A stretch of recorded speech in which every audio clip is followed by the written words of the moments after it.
Well, good morning again from a rainy cottage farmstead. If this video is a bit of deja vu from last week, it's because it is. It's another Thursday and it's another rainy day. It's supposed to clear up later, so hopefully we'll be able to go outside and take a peek in our garden, but I'm starting off the day with the exact same chores that I do every Thursday: Nathan's laundry and cleaning the bathroom.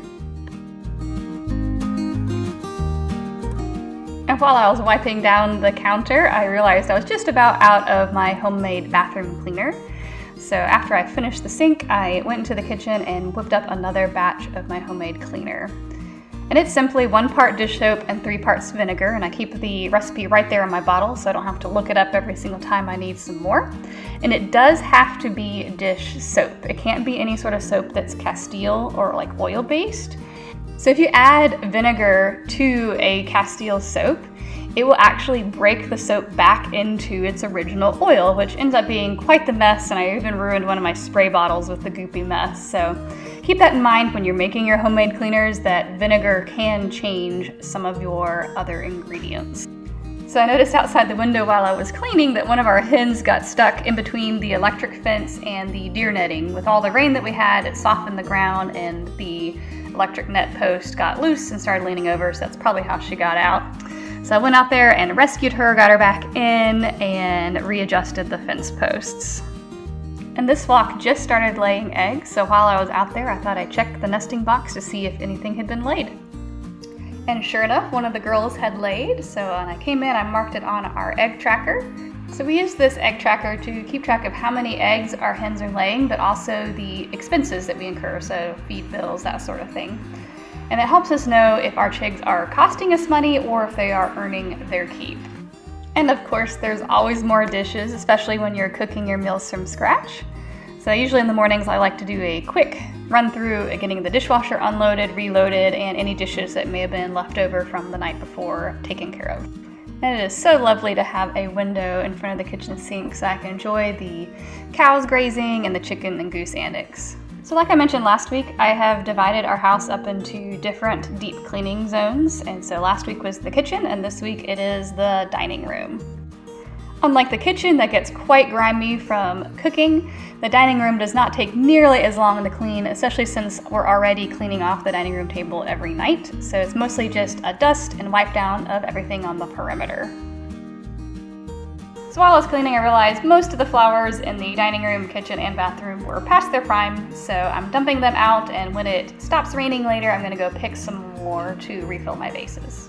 We have a basket by our basement stairs that we fill up, and then whenever we're going downstairs to get something, we take a load with us to get it back down in the basement. So while I was down in the basement, I grabbed our grain mill, and it's just proof that nothing stays clean for very long. I just cleaned the dining room, and now here I am grinding up some more grain. But we're having a tomato pie for dinner, and I realized that I needed more buckwheat flour in order to make my pie crust.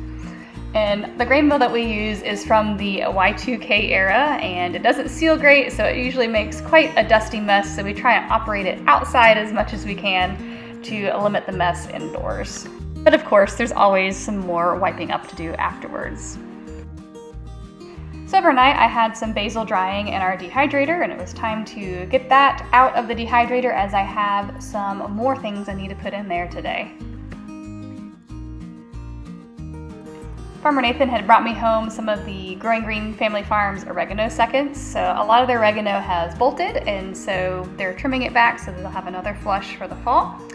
And so I get the seconds, the leftovers, and I'm going to pick through all of this and get the good leaves out that I can to put in our dehydrator.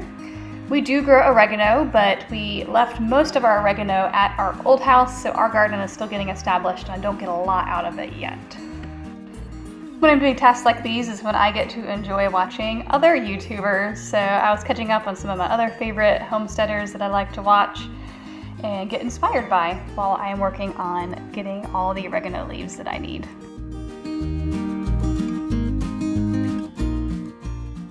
Hey look, it's another mess in my dining room after I just cleaned it. Don't let any homesteading YouTuber or Instagrammer fool you into thinking that there are no messes. It is very idyllic lifestyle, and then it can be romanticized, but there is plenty of mess to go around. Well, the rain has finally stopped here after lunch, so let's go outside and harvest us some flowers and some more vegetables. Well, my black-eyed Susans have definitely bit the dust now that we're here in the dog days of summer heat, but my zinnias are doing great, so that's going to be the main component of my bouquet.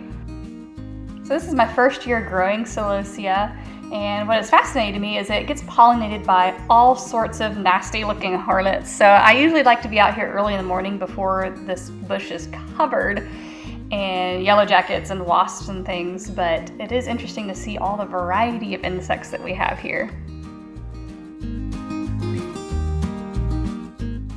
I'm loving this variety of sunflower called Buttercream that I got from Johnny C this year. It's a nice, soft, more mellow flower, but loving it. And I think that'll be enough ingredients to make a couple bouquets for around the house.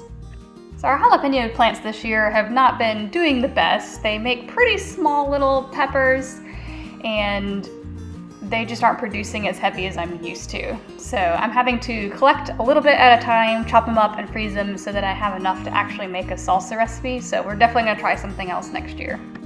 So while we did our main harvest of cherry tomatoes and okra earlier in the week, there's always a few more that show up later in the week. So I'm getting a few of those off the plants.